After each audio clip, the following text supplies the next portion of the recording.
السلام علیکم ورحمۃ اللہ وبرکاتہ. پیارے بچوں، میرا نام ڈاکٹر مفتی حافظ علی حسن فریدی ہے. I welcome you all on the platform of digital academics provided by Moonlight International Publishers. پیارے بچوں، میں آپ کا گریڈ 5 اسلامیات کا ٹیچر.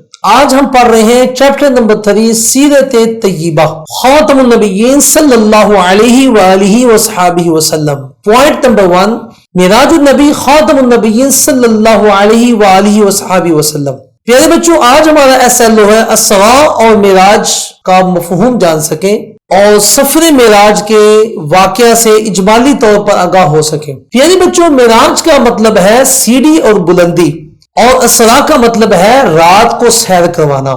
اسلامی تعلیمات میں یہ وہ کنسپٹ ہے کہ اللہ تعالیٰ نے اپنے پیارے نبی حضرت محمد خاتم النبیین صلی اللہ علیہ وآلہ وصحابہ وسلم کو راتوں رات مسجد حرام سے مسجد اقصی تک سفر کروایا، جس میں اللہ نے اپنے نبی کو کچھ نشانیاں دکھائیں، اور اس کا ذکر اللہ تعالیٰ نے قرآن مجید سورہ بنی اسرائیل آیت نمبر 1 میں یوں کیا: سبحان الذی اسری بعبدہ لیلا من المسجد الحرام الی المسجد الاقصی الذی بارکنا حولہ لنریہ من آیاتنا انہ هو السمیع البصیر.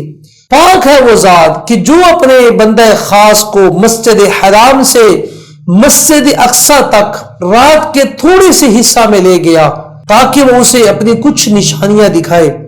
بے شک وہ سننے والا ہے، دیکھنے والا ہے. پیارے بچوں، اس آیت میں اللہ تعالیٰ نے سفر معراج کا ذکر کیا، جو مسجد حرام سے مسجد اقصی تک ہے، اور یہ ساری رات نہیں ہوا بلکہ رات کے تھوڑے سے حصہ میں ہوا ہے. پیارے بچوں، واقعہ کچھ اس طرح ہے کہ ایک دن ہمارے پیارے نبی حضرت محمد رسول اللہ خاتم النبیین صلی اللہ علیہ وآلہ وصحابہ وسلم آرام فرما رہے تھے.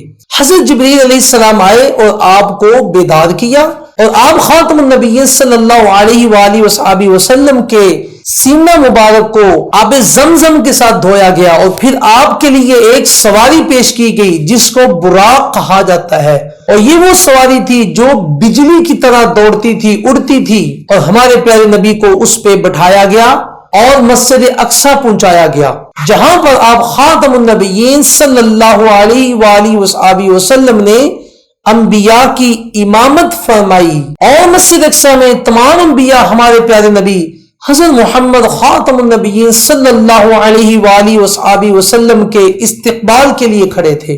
پیارے بچوں، آج کا ہمارا لیکچر ختم ہوا. اگلے لیکچر میں پھر ملیں گے. اپنا خیال رکھیے گا. اللہ حافظ.